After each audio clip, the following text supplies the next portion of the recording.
Now, the Mediterranean crisis remains an ever-present challenge. Till date, as many as 100 migrants were rescued off the coast of Libya late yesterday by the Italian Navy. The worst is not over, as thousands more are expected to arrive on European shores over the coming weeks. More than 111,000 migrants and refugees have reached Italy's shores so far this year, overwhelming local reception centres and forcing the government to seek help from European Union partners. EU ministers will hold an extraordinary meeting to discuss the crisis in Brussels come September the 14th.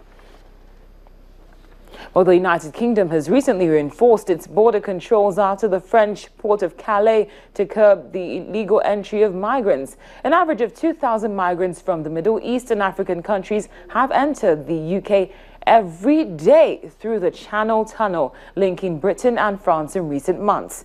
The illegal migrants, mainly from Ethiopia, Eritrea, Sudan and Afghanistan, often gather at a stopping point called the Jungle. That's a makeshift campsite near the port before risking their lives to get on the running trains and trucks to the United Kingdom. The UK government has spent about £7 million in reinforcing the border fences. Other measures, including tightening the house renting system, are also being taken to avoid the settlement of illegal migrants.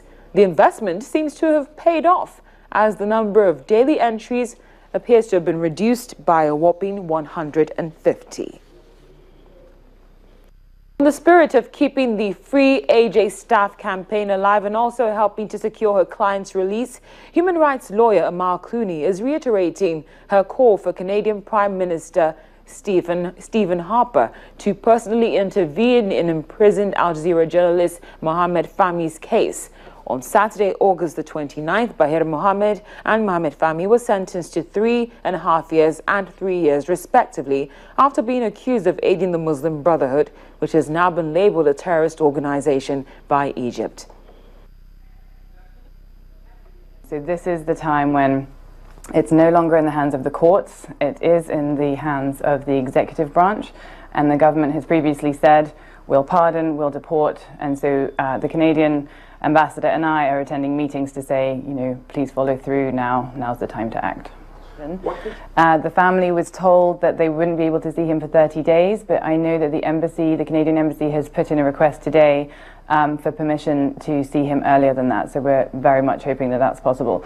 We are quite concerned about him being in detention at this time for a couple of reasons, Derek. One is that he has some health concerns. He's got hepatitis C, which requires medication, and he also has a severe shoulder injury that's going to require an operation quite soon.